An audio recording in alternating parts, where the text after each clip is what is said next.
Assalamualaikum warahmatullahi wabarakatuh. Pada pertemuan kali ini dalam mata kuliah Fikih Siasah, kita akan membahas tentang sistem kenegaraan dan pemerintahan Islam pada masa Daulah Umayyah. Pada minggu yang lalu kita sudah membahas bagaimana sistem kenegaraan dan pemerintahan Islam pada masa Rasulullah, ada pada masa Mekah dan masa Madinah, kemudian ada juga masa Khulafaur Rasyidin, 4 khalifah ya. Nah, saat ini kita akan masuk pada pembahasan masa Daulah Umayyah. Perlu kita pahami tentang eksistensi atau keberadaan dari Bani Umayyah ini ada pada tahun 661 Masehi sampai 750 Masehi. Jadi kurang lebih selama 1 abad, yakni kurang lebih 100 tahun ya. Ini Bani Umayyah menguasai kekuasaan Islam, politik Islam. Dinasti Bani Umayyah ini didirikan oleh Muawiyah bin Sufyan. Ini didirikan dari hasil baiat oleh pendukungnya di Syam yang memiliki 14 orang khalifah. Setelah dari Muawiyah bin Abi Sufyan itu ada 13 khalifah selanjutnya ya, dalam rentang waktu 100 tahun. Muawiyah ini merebut atau mendirikan dinasti Bani Umayyah ini karena merebut khalifah dari khalifah yang terakhir, Khulafaur Rasyidin yang terakhir ada Khalifah Ali. Kemudian lawan politiknya setelah Khalifah Ali ini wafat ada Hasan bin Ali. Ini kekuasaannya ada di Kufah, namun karena gejolak politik yang timbul dan kekuatan dari Muawiyah bin Sufyan ini serta kecerdasan dan kecerdikannya dalam berpolitik, maka akhirnya Hasan bin Ali ini takluk pada Muawiyah bin Sufyan dan membaiatnya beserta para pendukung-pendukungnya, sehingga kekuasaan Muawiyah ini menjadi mutlak dan eksistensi Bani Umayyah menjadi 100%. Nah, langkah yang dilakukan oleh Muawiyah ini pertama kali memindahkan ibu kota ke Damaskus.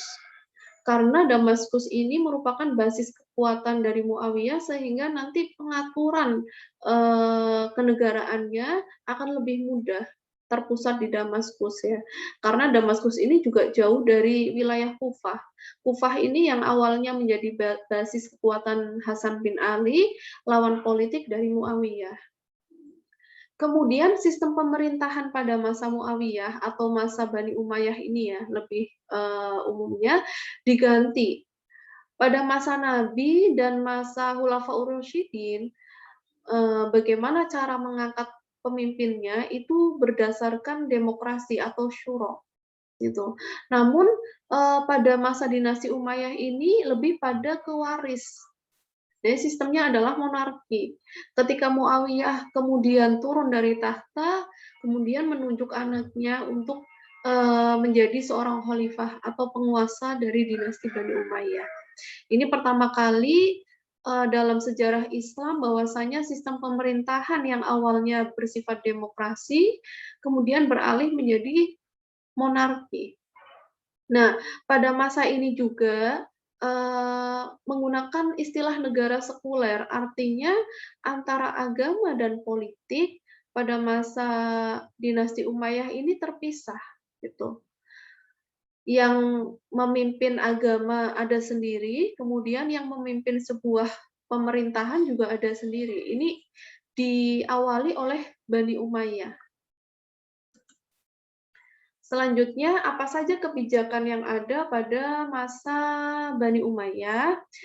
Perluasan wilayah ini mengalami perkembangan yang cukup pesat ya.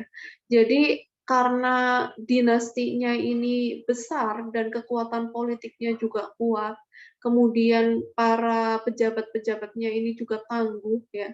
Memang kecerdasan dari Muawiyah untuk memilih pejabat-pejabatnya itu perlu diacungi jempol, sehingga perluasan wilayahnya itu memang pesat.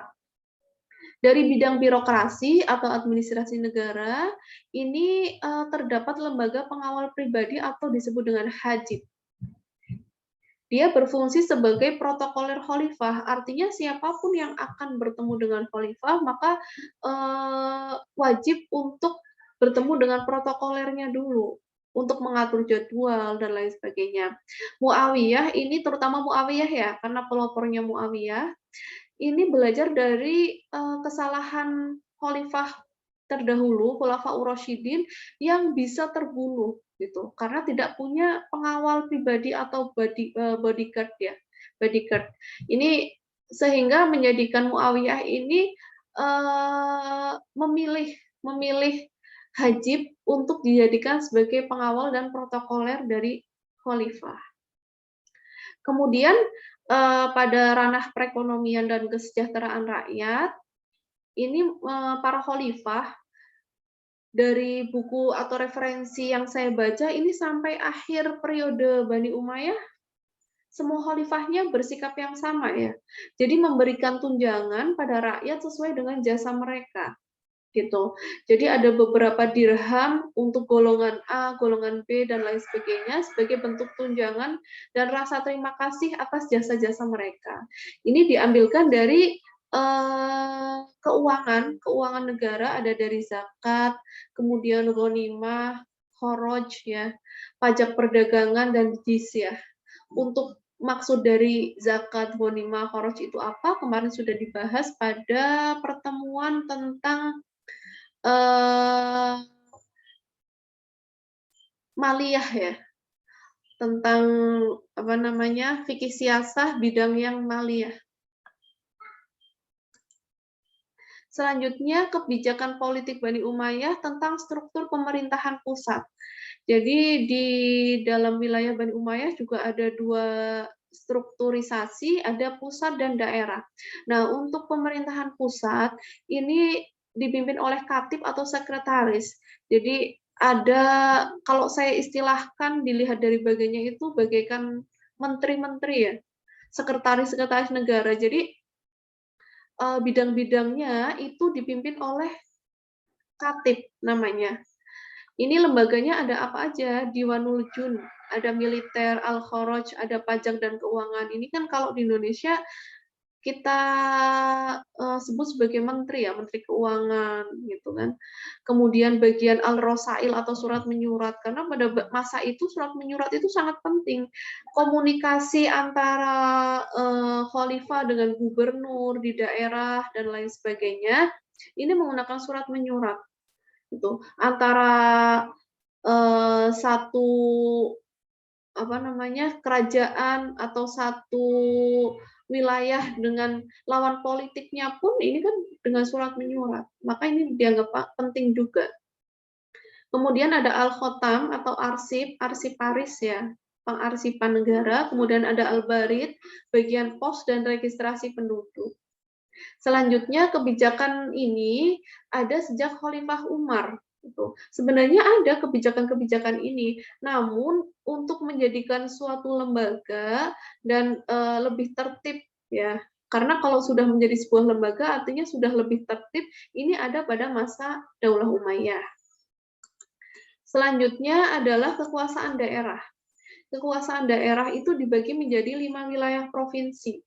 Tuh, ada banyak wilayah kekuasaan dari Bani Umayyah. Nah, ini dibagi menjadi 5 provinsi dan dipimpin oleh gubernur. Jadi ada 5 gubernur yang memimpin 5 wilayah yang ditunjuk langsung oleh khalifah. Dan ini sifatnya sentral, artinya ketika khalifah ditunjuk, ketika gubernur ditunjuk oleh khalifah dan membantu tugas-tugas khalifah dalam wilayah daerah, maka ini pertanggungjawabnya langsung ke khalifah.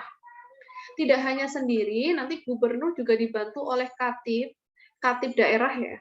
Kemudian ada hajib, ini juga nampaknya hajib atau protokoler atau bodyguard. Ini tidak hanya untuk khalifah, namun gubernur juga. Dan ada sohib atau pejabat penting lain, pejabat pajak dan polisi. Dan di daerah ini, di wilayah-wilayah juga ada hakim. Nah, kalau hakim ini walaupun ditunjuk oleh khalifah, namun sifatnya independen. Artinya tidak ada campur tangan dari khalifah dalam memutus sebuah perkara yang ada pada wilayahnya hakim. Dan tidak harus bertanggung jawab pada khalifah ya. Jadi ini sifatnya masih independen. Dan yang terakhir adalah kebijakan masa Bani Umayyah terjadi diskriminasi. Ini tidak pada masa Muawiyah ya, karena pada masa Muawiyah sebenarnya khalifahnya merangkul. Jadi walaupun beliau ini memerangi Ali pada masa itu, tapi beliau ini juga orang yang cerdik gitu dan merangkul. Artinya orang Arab maupun orang non-Arab itu dijadikan apa namanya, orang-orang penting atau pejabat-pejabat penting pada masa Muawiyah. Tapi pada masa Abdul Malik bin Marwan, ini ada diskriminasi politik yang terjadi terhadap Mawali. Mawali itu sebutan untuk bangsa yang non-Arab ya. Termasuk kita ini tergolong Mawali karena bukan orang Arab. Ini diskriminasi, jadi mereka tidak boleh kemudian eksis dalam panggung politik. Itu ada pada masa Abdul Malik bin Marwan. Kemudian ada pemisahan jabatan antara eksekutif dan yudikatif. Eksekutif itu kan ada khalifah, kemudian para katib ya, dan yudikatif ini ya lembaga pelaksana kehakiman gitu. Ini ada pemisahan jabatan. Kemudian adanya registrasi putusan hakim untuk ketertiban administrasi. Kalau masa khalifah atau khulafaur rasyidin itu kalau misalkan ada putusan hakim ya sudah tidak dibukukan. Tapi masa ini ada registrasi atau pembukuan tentang putusan hakim sehingga ketika hakim kok mendapati kasus yang sama, tidak perlu kemudian hakim berijtihad lagi, hanya perlu membuka registrasi putusan-putusan yang sudah dilakukan pada masa lalu. Dan selanjutnya dalam wilayah PTUN atau Pengadilan Tinggi Usaha Negara, Pengadilan Tata Usaha Negara, maaf, ini terdapat wilayah Al-Madzalim. Wilayah Al-Madzalim ini dipegang langsung oleh khalifah pada masa Abdul Malik itu ya. Jadi kalau misalkan ada pelanggaran terhadap pejabat-pejabat negara, maka akan dieksekusi oleh wilayah Al-Madzalim. Kalau dulu ada hakimnya, tapi semenjak masa Abdul Malik bin Marwan ini, jadi beliau yang kemudian melakukan eksekusi, bukan hakim lagi. Itu. Terima kasih. Ini sudah yang terakhir. Wassalamualaikum warahmatullahi wabarakatuh.